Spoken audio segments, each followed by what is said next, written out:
So yan meron tayong piniprepare na box dahil mag-ship tayo ng mga sampi ng mga sisiw. So kahapon ay nag-ship din po tayo sa Matalam Terminal.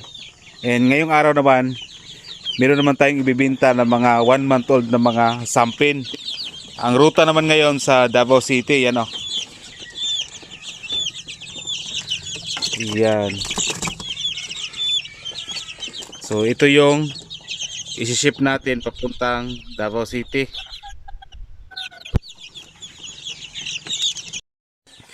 So ang ating buyer naman dito si Sir Jermaine Baladyang sa Davao City. So sa kanya lahat ito ng mga sampin. Naglagay lang tayo ng ilaw dyan, 25 watts, pero actually kahit walang ilaw to, pwede na to. 6 na babae, 2 lalaki. Okay. Para po ito kay Sir Jermaine Baladyang. So maraming salamat sa pagbili ng ating mga sampin na 1 month old. Purebred sampin itong chicken ito. Okay. Hindi yan sila magkapatid doon sa dalawa na lalaki. Kaya napapansin nyo, more than 1 month na po yung mga lalaki na yan. Ito yung mga 1 month. Okay, para pagdating doon sa kanila, pag lumaki na ito sila, abot ng 7 months, yan po ay pwede na po silang ipares dito.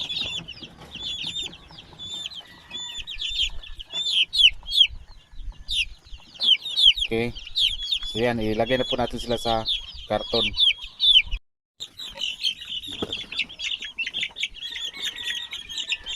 Sige.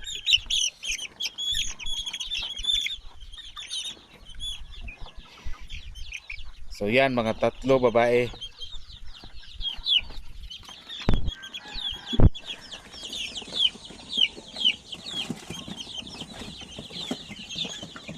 Okay, 3 lang tiyan. Kaya okay. Ito, another 3.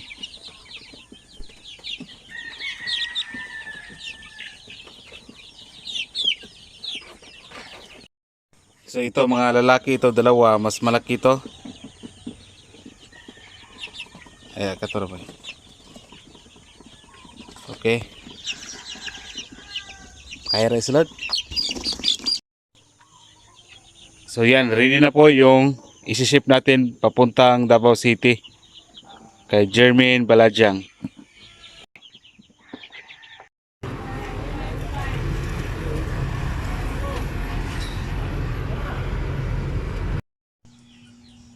So after natin nakabenta ng sisiw or nag-ship ng mga sisiw sa Davao City, pagbalik natin, yan, surprise!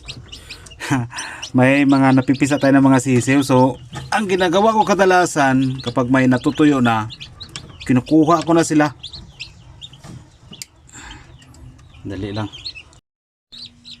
So actually ay hindi pa tapos na hatch lahat. Yan may bago pa, may basa pa. Pero itong iba, kukunin na natin yung iba. 4 6 8 9. Kasi ang mangyari kasi dito kapag hindi natin kunin, baka mabawasan pa. 10, 11, 12 14 17 20. So yung mga eggs sila kunin natin para hindi siya lalanggamin. Ayan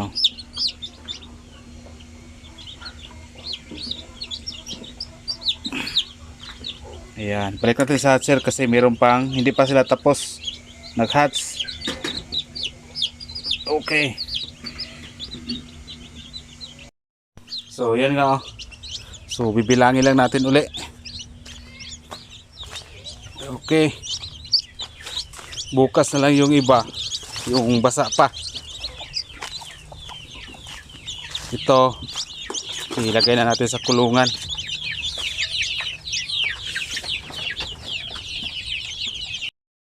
So ito bilangin natin uli.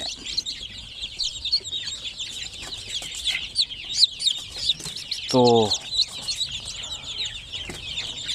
5 8, 10,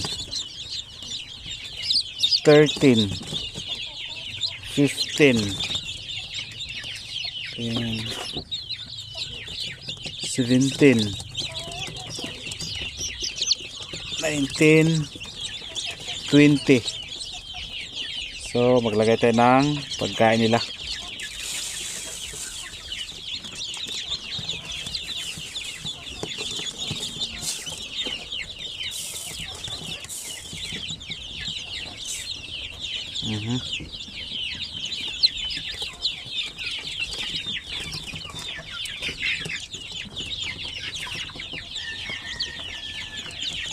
So hindi pa tayo tapos.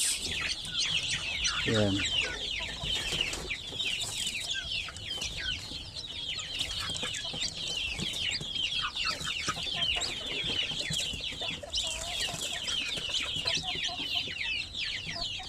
So yun gano, may nabawas sa atin na yun na mga sisew. May nadagdag na naman. So ito yung pinaka-exciting part sa atin kasi nga kapag may bago tayong mga hats, alam natin sa darating na mga panahon may mabibinta na naman tayo ng mga sisiw. Okay, so sa ating buyer ngayon taga Davao City. Bukas na lang yung iba, yung basa.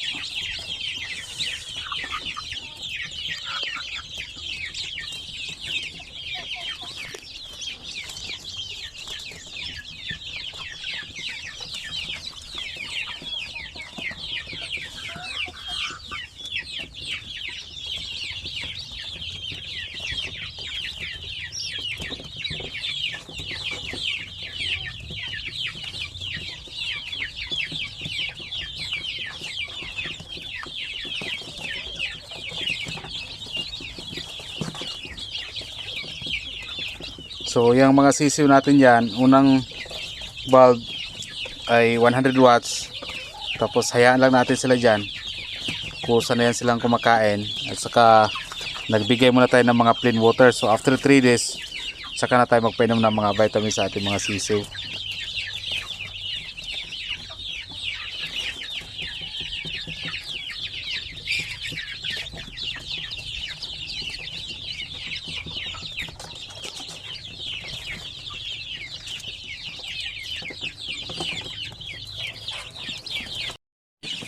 So dito rin sa kabila, medyo marami rin dito ng mga sisiw. Oh. Yan. Dami, ang dami nila.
So dito medyo mix na yung mga edad dito na iba. Kasi marami na sila at kulang tayo ng kulungan. Look.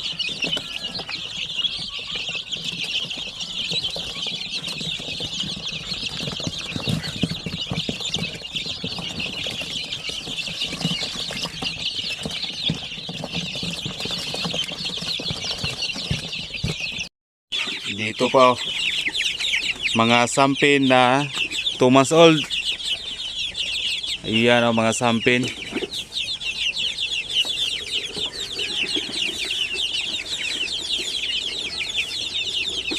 sobra na ata to sa 2 months. Yan no, gutom na sila.